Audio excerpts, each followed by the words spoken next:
What is up, everyone? It's Quinn here, and in today's video, I actually want to make the case for why you guys should be trading for 2026 rookie picks. I know the common sentiment right now in the Dynasty community is that 2026 picks suck. The class is terrible. You should be moving off of these picks. Everyone's just going to end up being a bust. That might be an exaggeration, but the overall messaging right now is that the class is terrible, and you should probably be trying to pivot off of these picks. And for today's video, I actually originally wanted to do like a trade these picks for this player type of video. And then I was going to do the inverse, trade this player for this pick. I'm still going to do that video. But when I was trying to find certain players that were going after these round one rookie picks per Dynasty Data Labs ADP, I really struggled to find examples. And so a lot of the times it was just, I'd rather stick with the pick here. I like the pick over pretty much every other player that is being drafted, after these guys. And so the overall conclusion I came to was like, all right, going to pivot away from that video. I just want to talk about how I think 2026 picks are insanely undervalued, specifically in startups, but I also think it applies, to established leagues where you can trade at a fairly low price for these 2026 rookie picks. But startups, like, the values are just absurd that you're seeing on Dynasty Data Lab.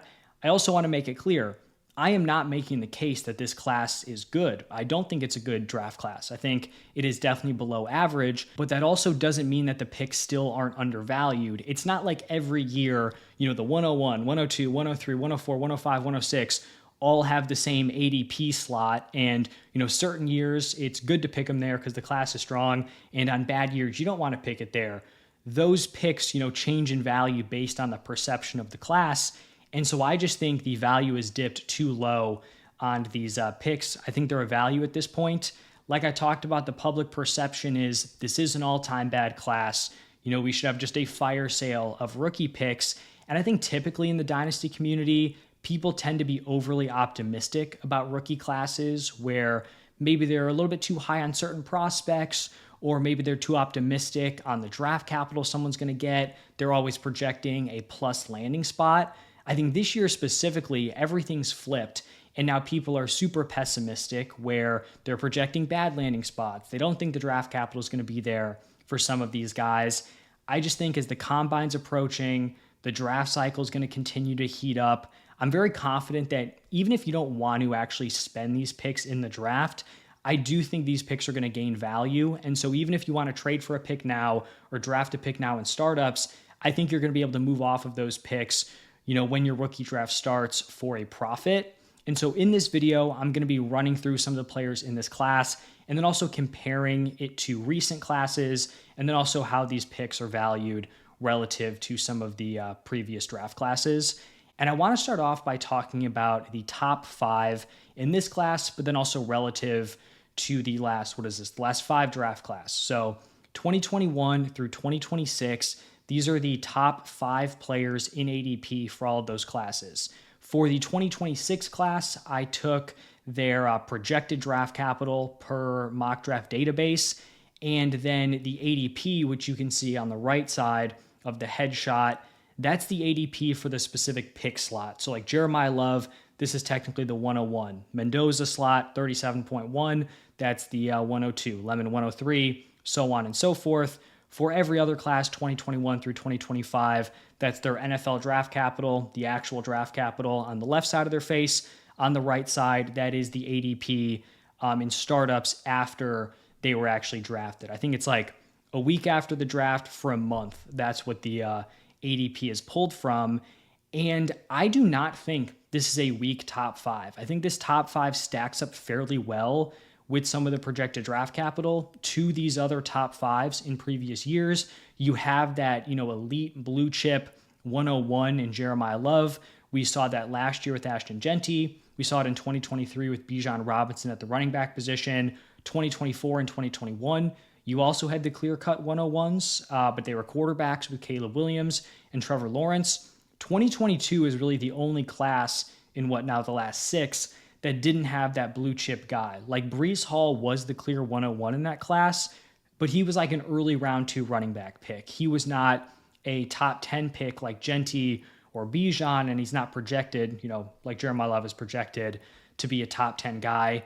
And then you're looking at the rest of the top 5 here in 2026. You have a quarterback who maybe doesn't have the highest projected ceiling, but he's going to go 101 in a pretty fun situation with some solid offensive weapons with Brock Bowers, Ashton Genty, a strong offensive-minded head coach with Clint Kubiak.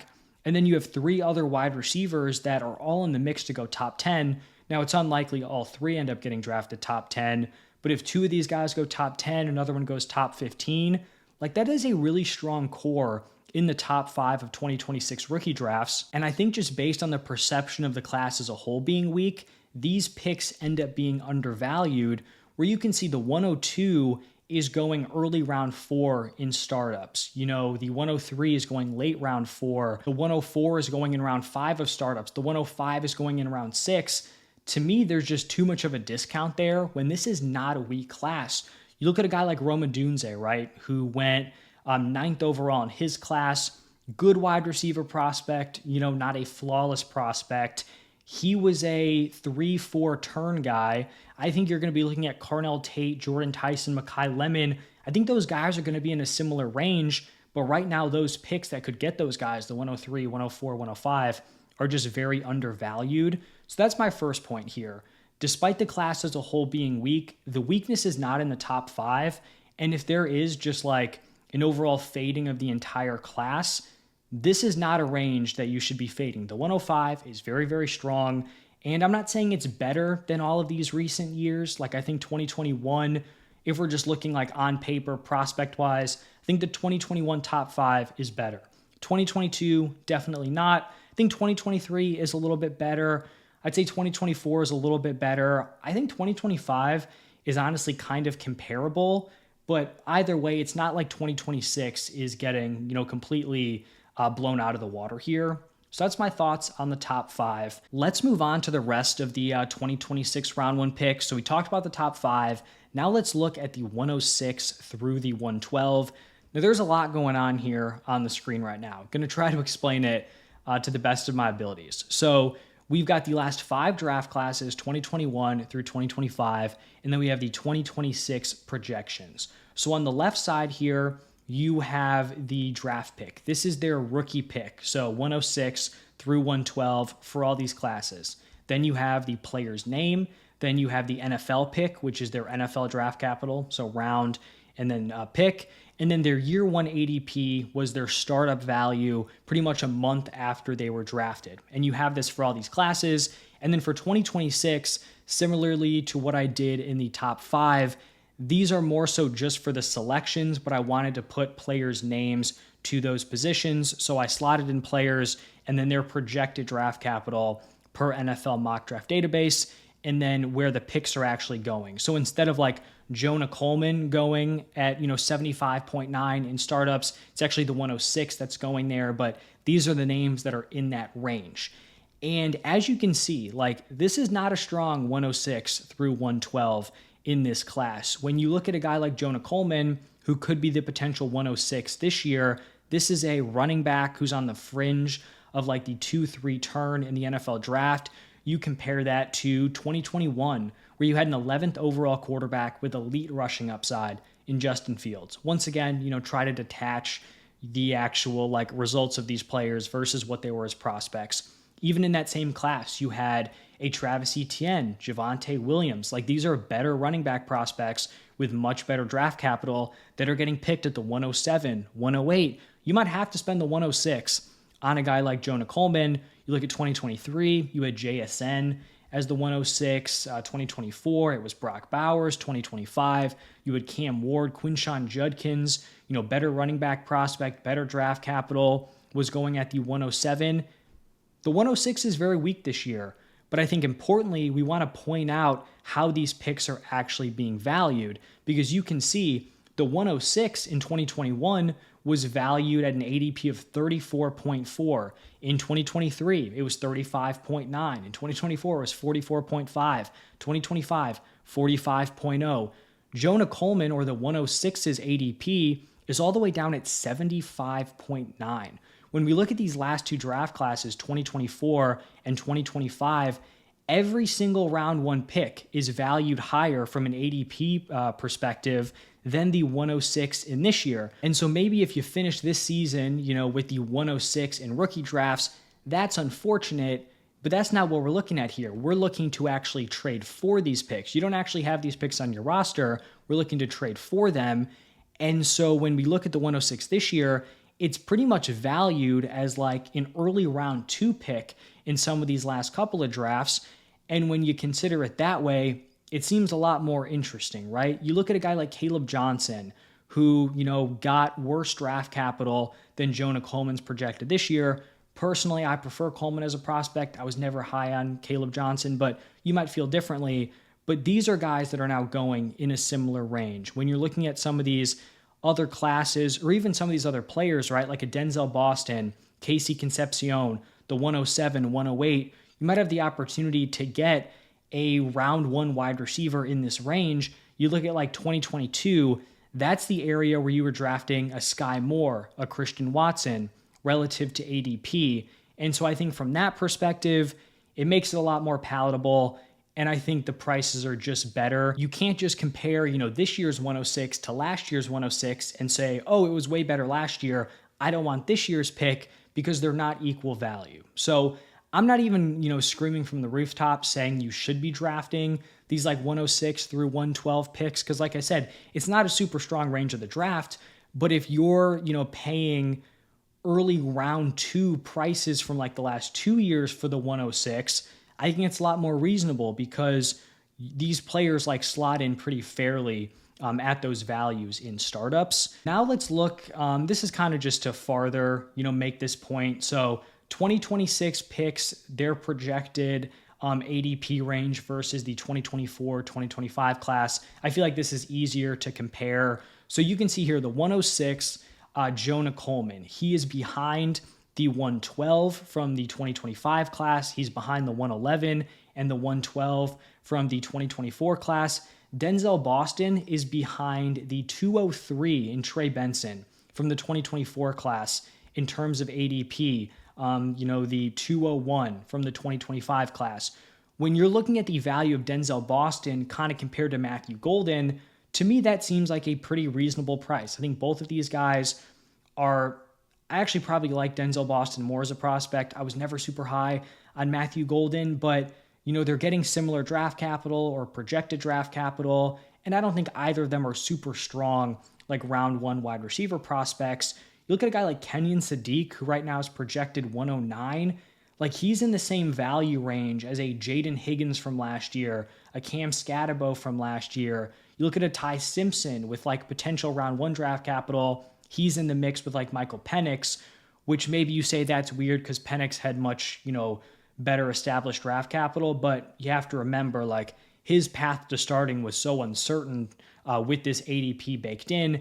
And so just kind of giving you a better idea of how these picks are valued relative to other classes, where like the 112 this year, potentially Emmett Johnson, is sandwiched between the 207 and the 208 from the 2024 draft class. So hopefully that makes sense. You're not paying your standard, mid to late round 1 rookie pick prices for this class, because they are so discounted compared to previous years. I wanted to make a comparison on 2 draft classes, specifically in round 1, that I kind of think are similar. So I want to compare the 2026 draft class to 2023. Now, it's not a perfect comparison, but I think there are some decent similarities here, where in 2026, like I talked about, you have that clear consensus top 5 with Jeremiah Love, Fernando Mendoza, Mekhi Lemon, Carnell Tate, and Jordan Tyson. In 2023, you had that clear top tier. It was a top 6, not a top 5. So you had Bijan Robinson, Anthony Richardson, Bryce Young, Jahmyr Gibbs, CJ Stroud, and the extra guy in there was JSN. You can see there was a decent drop off from JSN to the 107, but this was a fairly thin class in terms of like back end of round 1 picks, where after that 107, you had these other round 1 rookie wide receivers with Quentin Johnston, Jordan Addison, Zay Flowers. It did feel like QJ and Addison were like, flip-flopping in terms of the 107, 108, and then Zay Flowers was kind of clearly behind those guys. But you look at this year's class, a Denzel Boston, a Kenyon Sadiq, Denzel Boston, Casey Concepcion, these guys with projected back half of round one draft capital, they're falling in a similar range. Then you had Dalton Kincaid, 25th overall pick. He was the 110. You have Kenyon Sadiq in a very similar range. And then you can see this class, right? You're looking at like Charbonnet, Achane. Achane panned out, but you were spending the 112 on a round 3 running back. That certainly wasn't, a guaranteed hit. And then like Will Levis, you could see it kind of fell off. You were drafting a round 2 quarterback at the 201. And so I think round 1, there's a decent amount of similarities. Now, I do think the top 5 is a little bit stronger. It didn't necessarily pan out just because the quarterbacks didn't really work out. Like Richardson, complete flop at this point. Bryce Young, super underwhelming. CJ Stroud, he looked great after year 1, been very underwhelming since then. But at the time, I do think this top tier was stronger. But I think the back half of the first rounds are honestly fairly similar. They do have some similarities. Now, I will point out, I think round 2 in the 2023 class is a lot stronger where, you had a Sam Laporta going mid-round 2. You had some interesting day 2 wide receivers, Josh Downs, Rashee Rice. You had round 3 running backs going at the back end of this second round, in Tank Bigsby, Tajay Spears. In the 2026 class, we might only get 3 running backs going in the first 3 rounds. And, outside of Jeremiah Love, if it's Jadarian Price and Jonah Coleman, those guys will probably end up being round 1 rookie picks. So the depth, I don't think is comparable, but I think round 1 is kind of interesting. And I don't think people look at 2023, and I don't think at the time they looked at it as like an incredibly weak class. Maybe the back half of round 1 was like a little bit underwhelming, but it certainly wasn't terrible, and it was a lot better than what we saw in 2022. Now I want to talk about kind of a general point in drafts where you reach a fall-off point. It feels like every class, sometimes it's later round 1, sometimes it's early round 2. It's typically around like the 100 ADP area, but it feels like there's a fall-off point where you just have a lot less conviction on, the hit rate of the picks you're making. This is kind of when you shift from like the round 1 quarterbacks to the quarterbacks outside the first round in terms of the actual NFL draft. This is maybe like the break point where you're moving on from the round 1 wide receivers or like the really talented round 2 wide receivers into some of just the other day 2 wide receivers, or like the really sketchy round 1 wide receivers where it's like they probably shouldn't have gone in round 1. I actually think the fantasy community is pretty good at identifying those, arguably better than the NFL. This is where you're getting into some of like those day 2 tight end options, maybe day 2 running backs in bad situations, day 3 running backs in good situations. I just think that cutoff is being identified too early on in this 2026 class, where you can see I've identified in all these classes where that cutoff kind of took place, at least according to ADP. So in 2021, that cutoff was after the 202 with Rashad Bateman. Funny enough, like Kadarius Toney is one of those examples where dynasty community totally anti Kadarius Toney. They were taking, round 4 Michael Carter over him, round 2 Rondale Moore, Elijah Moore, Terrace Marshall. All those guys were going ahead of Kadarius Toney, so he was obviously below that marker. The cutoff was late round 1, Rashad Bateman. In 2022, that cutoff came earlier at the 111. It was after late round 2 James Cook. That cutoff was at the 112 in 2023. 2024 and 2025, it was late. It was after the 203 and then the 204.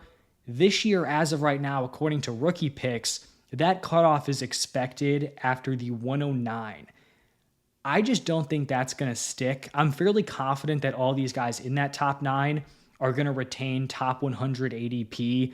The guys that are kind of on the bubble right now are Casey Concepcion and Kenyon Sadiq. I think if Concepcion goes around 1, he'll keep it. I think Kenyon Sadiq is going to go round 1, and so I think he'll keep it also. But I think we could see some of these guys on the fringe start to improve. A Ty Simpson, if he goes in round 1, I think he should be in that range. I think Jadarian Price, if he gets round 2 draft capital, his ADP should be in the top 100. And then maybe there's like a wild card, wide receiver. Maybe there's a wild card running back that sneaks into day 2. Once again, I think people are just kind of writing off these round 1 picks a little bit too early, and I think there's some room for this class to grow. Now, once again, I'm not saying it's a strong class. I think it definitely could have the earliest cutoff, potentially in line with 2022, but I still think it's a little bit underrated at this point. Now let's talk about some of the depth in this class, because I do think that's kind of a red flag with this class, and I do think it's a reasonable concern. I wanted to take a look at Daniel Jeremiah's 1.0 top 50. So this is something he's done for a while. I only looked back to 2021 because these are all the classes I'm referencing, but this was the first top 50 he's put out from all these seasons. So I think it's typically like late January is when he's releasing them. And I have totaled, the number of quarterbacks, running backs, wide receivers, tight ends he's had in all these top 50s, and then how many total players or like skill position guys were in those top 50. And you can see in 2026, there's honestly not a huge gap with any of these classes. There were 16 total skill position guys in the top 50. There were 16 last year, 19 in 2024, 18 in 2023, 15 in 2022, 17 in 2021. Now, we can't just take this and say, oh, look, the class is just as strong or has just as much depth as 2025 because, him having some random wide receiver like Deion Burks ranked 49th doesn't make up for a whole extra round one tight end last year, with a Colston Loveland or a Tyler Warren. But I do think specifically at the wide receiver position, there is going to be a decent amount of depth. And it's not even the depth that I really want to be taking swings on. Like if I have a round 2 pick, I don't really want to be drafting like a late round 2 random kind of flawed wide receiver prospect. But I do think from a public perception perspective, I don't think these round 2 picks are going to be worthless when you're actually up on the clock. You can see relative to these other classes, the strength is the wide receiver position, right? 11 wide receivers in his top 50. It's the weakest from a quarterback perspective in terms of volume with only 2 running backs, only 1 tight end. And obviously his top 50 isn't perfect. I don't think he had Jonah Coleman in there. In some previous seasons, was it 2022 was the terrible quarterback class? He had 4 quarterbacks in the top 50. That looks like it's a strong quarterback class. Clearly was not, because those quarterbacks were kind of later on in the top 50. And so, yeah, the volume is definitely pretty tied into the wide receiver position, but I don't think round 2s are going to be completely anemic. I'm not really making the case that you should be forcing yourself to trade for round 2 picks, but I do think you're going to be able to move these picks as we get closer to the draft and, even during your actual rookie drafts. And then sticking on the Daniel Jeremiah topic, he released his second mock draft a couple of days ago, and admittedly his first mock draft was not super bullish from a fantasy perspective. The wide receivers went later than you typically saw. There was no Ty Simpson in round 1. I want to say Casey Concepcion might not have been in round 1. The mock draft 2.0 looks a lot more bullish for fantasy, especially those round 1 picks. So for the skill position guys, Fernando Mendoza, first overall to the Raiders. You had Carnell Tate, 5th overall to the Giants. Great draft capital there. You had Mekhi Lemon, 8th overall to the Saints. That's great. Jeremiah Love to the Chiefs. Awesome. Jordan Tyson, 14th to the Ravens. One of those wide receivers is probably going to fall outside the top 10. Just how it's going to go. Then you've got Denzel Boston, 21 to the Steelers. Kenyon Sadiq, don't know if I agree with this, but Kenyon Sadiq, 22 to the Chargers. Malachi Fields to the Bills, potentially getting some round 1 hype. And then Casey Concepcion to the Seahawks. Not saying every landing spot is perfect, but from a draft capital perspective, I do think this is one of the more bullish mock drafts. And it's obviously from someone who is, very tapped in to, the whole draft process. I think the only way this could get reasonably better is if Ty Simpson manages to make his way into round 1. If this is Ty Simpson instead of Colton Hood to the Rams, that would be awesome. Maybe one wide receiver sneaks in. I don't know, an Omar Cooper, someone like that. But I do think if you're holding round 1 picks or want to hold round 1 picks in this class, I do think this mock draft is pretty encouraging because you had, the 101 quarterback. You've got Love to the Chiefs. You've got 2 top 10 wide receivers, another one in the top 15. And then you've got 3 more wide receivers in the back half of round 1. And then also Kenyon Sadiq with a really fun landing spot. So once again, just maybe putting out a little bit of optimism when there's typically a lot of pessimism on these picks. And then I think this is like the last main topic I want to cover here. And it's something that a lot of people don't really want to admit, whether it's people who play fantasy or fantasy content creators. No one wants to admit that sometimes you're just wrong. And, you might look at something and you might think it's not going to pan out, but it just kind of ends up working out. And so you should never go all in on things where there are a lot of variance. Classes can look weak, right, from a prospect perspective, and they can overperform. Classes can look great, and they can greatly underperform. I'll take a look at the 2022 draft class.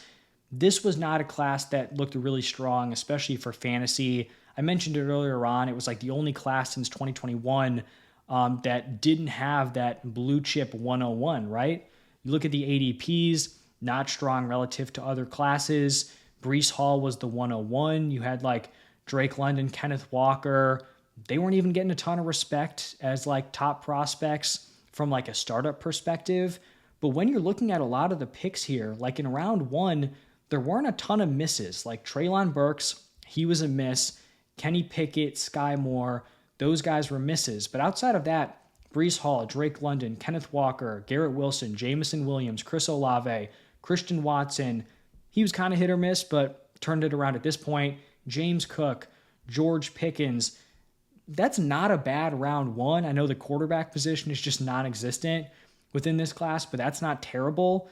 Round 2, you had some interesting names. Rashad White at one point was a top 60 startup pick. Malik Willis peaking now. Maybe it's a little bit too late to give credit to this class. Trey McBride in round 2, Algier, Alec Pierce. Even getting outside the first 2 rounds, there were a lot of just like interesting depth options that ended up, kind of panning out in this class.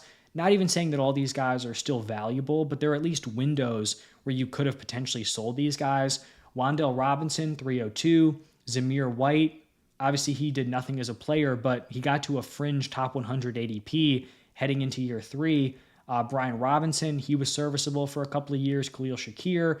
Sam Howell was getting like starting quarterback hype. Kyron Williams, great hit. Romeo Dobbs, productive. Isaiah Pacheco, he had his moments. Cade Otton, Jake Ferguson, Chigo Okonkwo. Brock Purdy was like an undrafted guy, in rookie drafts in this class. Isaiah Likely, Rashid Shaheed, Jalen Warren. So in a class that wasn't supposed to be top heavy, also wasn't supposed to have great depth, ends up kind of panning out, right? So rough class on paper, ends up overperforming.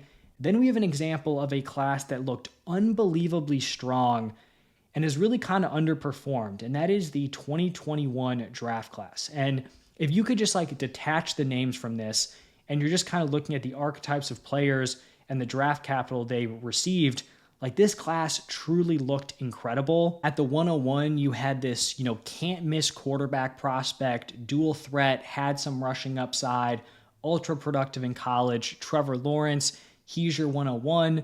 Najee Harris, round 1 running back pick, great landing spot. Trey Lance, 3rd overall pick, tons of mobility, rushing upside. Kyle Pitts, this generational prospect, goes 4th overall in the NFL draft.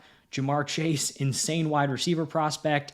Justin Fields, 11th overall quarterback. Crazy rushing upside. Another round 1 running back with Travis Etienne. An early round 2 running back with Javonte Williams. Zach Wilson, the 2nd overall pick at the quarterback position in Superflex. Despite him being flawed as a prospect, I know he didn't pan out. He was going at the 109. That is crazy. You had top 10 wide receiver picks, Devonta Smith, Jalen Waddle, going at the 110, the 111. You had a top 15 quarterback pick going at the 112. Like this round 1 truly looked absurd, and it didn't really pan out the way a lot of people expected, right? A lot of these guys, the vast majority of them, have just straight up underperformed. Trevor Lawrence, he's my guy. I do think he kind of turned things around this past year. He has not lived up to that, like, can't miss, 101 quarterback prospect. Najee Harris had a couple of strong seasons. He's overall been underwhelming. Trey Lance just never put it together. Kyle Pitts has been disappointing. I know he had the solid last year, but like the expectations were so high going 4th overall. Jamar Chase, been a complete hit. No issues there. Justin Fields hasn't panned out. Travis Etienne, I don't know if he has lived up to like that, round 1 draft capital. Javonte Williams put it together this past year. It was looking rough. Zach Wilson, just nothing. Devonta Smith, Jalen Waddle, those guys have been solid. Mac Jones, not great. I'm not saying there weren't good players in this class, but this was viewed as like, oh my gosh, this is an absurd dynasty class. It didn't really pan out. And then when we look at the depth, like round 2, there were a few players. Trey Sermon, nothing. Rashad Bateman sucks, but really nothing. Michael Carter, nothing. Rondell Moore, nothing. Elijah Moore, nothing. Terrace Marshall, nothing. Pat Freiermuth, couple of seasons of like fringe tight end 1 production. Kadarius Toney, nothing. Amon-Ra St. Brown, massive hit. Shout out to the dynasty community. 4th round wide receiver, had him in round 2 ahead of wide receivers with much better draft capital. Kenneth Gainwell, 1 good season. Amari Rodgers, nothing. Chuba, 1 decent year. You had Nico Collins as a big hit, but there's a lot of misses in this class. And then even getting into some of like the depth options, there were a lot of interesting guys from 2022. When you're getting through round 3, right, you had Nico Collins, huge hit. Ramondre, there was a window for Davis Mills. Elijah Mitchell, I'll throw him in there. Then you got a long list of whole lot of nothing going on in terms of like later round hits. And so this isn't saying you should just completely, go against the grain on every single draft class, but you never want to dig your heels in and be completely just set that a class is going to be bad, especially when you're not paying the same price for every class. So my overall takeaways here, top 5 rookie picks, I think, are especially undervalued. I think the rest of the first round, 106 through the 112, it's weak, especially relative to other classes, but I think the current value of those picks are still a little bit underrated. I don't think the round 2 picks are terrible, but if you could potentially move up or use those round 2 picks to get up into round 1, I do think that would be interesting. And then I guess just like a big picture kind of takeaway, draft classes have variance. Certain classes look bad, they can overperform. Other ones look great, they can underperform. I think this could be one of those classes, and maybe it's just an underwhelming class, but I still think at the value of some of these picks, there are going to be good NFL players in this class, even if everyone is hating on it. So those are my takeaways. Would love to hear your thoughts. Hopefully you guys enjoyed the video. If you did, hit the like button, subscribe, put a lot of work into this one. Thank you all for stopping by, and I will see you in the next one.